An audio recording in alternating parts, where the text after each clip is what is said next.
एक मिनट, अब सुनो भाई, मैंने ध्यान से आपको सुना है, सुनिए जरा। नो डॉन प्लीज, इस तरह से नहीं चलेगा, ये सदन है। I will not allow.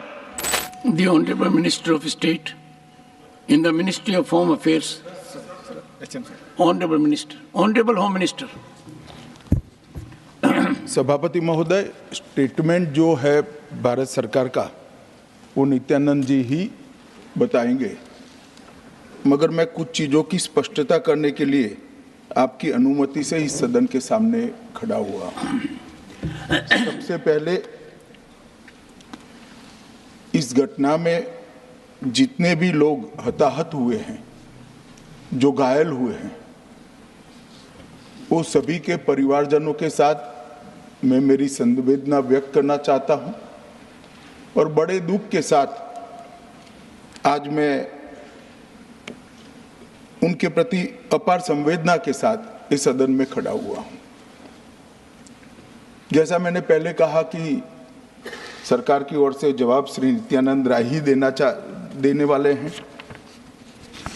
जब यहाँ पर 1 घंटे की चर्चा आपने अनुमोदित की, तब मुझे था कि आज का दिन शायद राजनीति से परे रहेगा, इस पर राजनीतिक टीका टिप्पणियां नहीं होगी।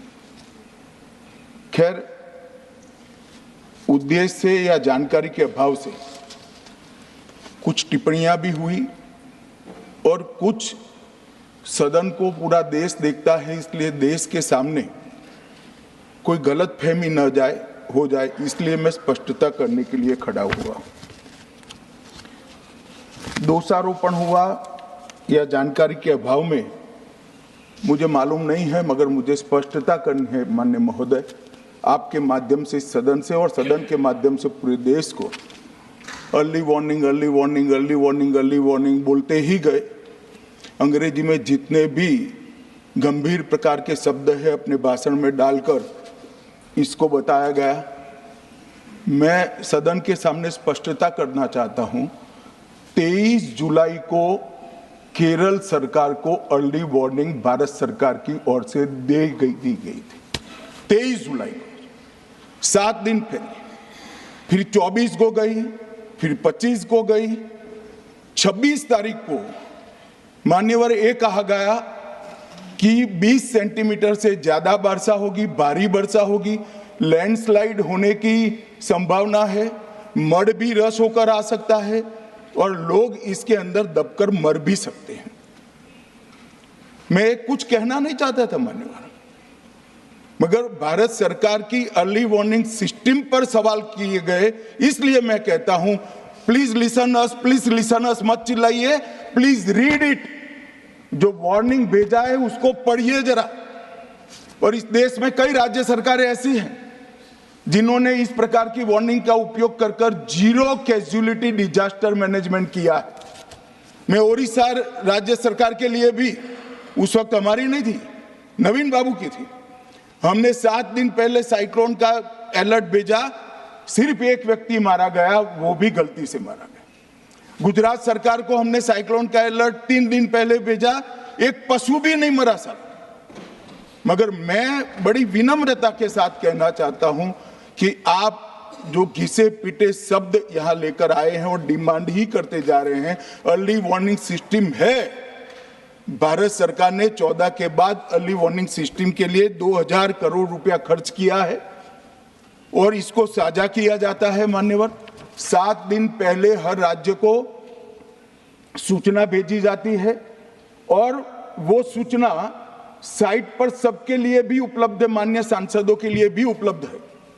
मगर कुछ लोगों को है कि यहाँ की साइटें खोलते ही नहीं है, विदेश की ही खोलते हैं, तो अब विदेश में तो इसकी अर्ली वार्निंग सिस्टम आएगी नहीं, हमारी साइट देखनी पड़ेगी मान्यवर।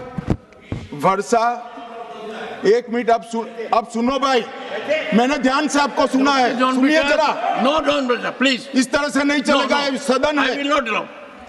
The facts and figures and details are being imparted. Please, मान्यवर, Honorable Minister. मैं तो उस उद्देश्य से ही कहता हूं इसको सुनकर सभी राज्य अलर्ट हो, अर्ली में अलर्ट हो जाए। मेरा किसी को ताना लगाने का आशय नहीं है।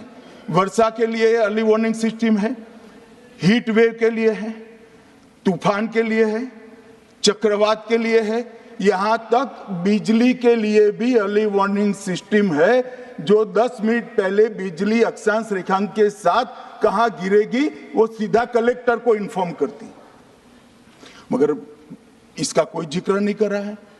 मैं तो मानता हूं जानकारी का अभाव होगा, जानकारी का अभाव है तो भी ठीक नहीं है, और राजनीति है मान्यवर तो बहुत दुखद है।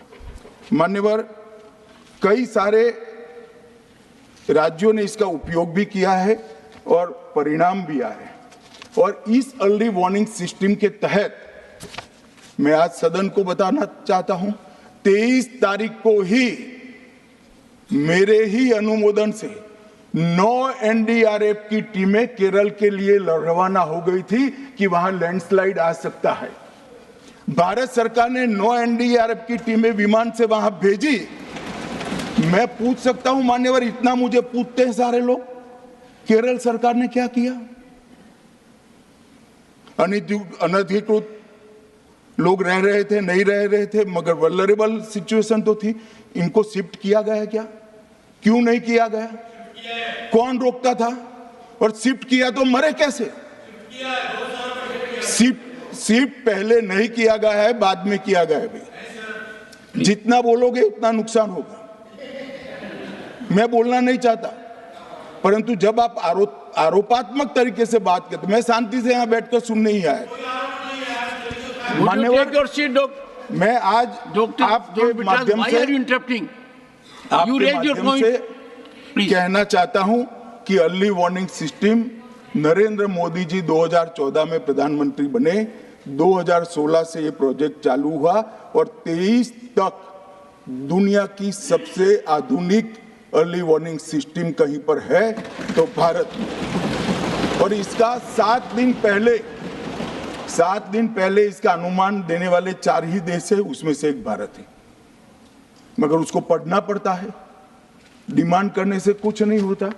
मान्यवर, जो उन्होंने कहा कि भाई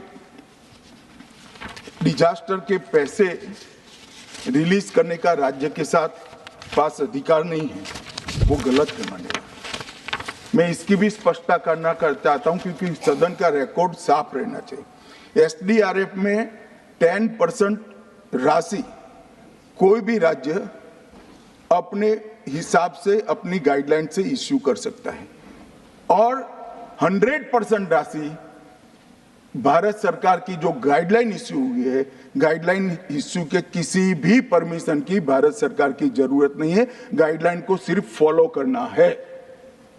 मगर जो ये डिजास्टर के पैसे हैं और कोई हेड के अंदर तो खर्च नहीं हो सकते, हमें इतना तो चेक एंड बैलेंस रखना पड़ेगा।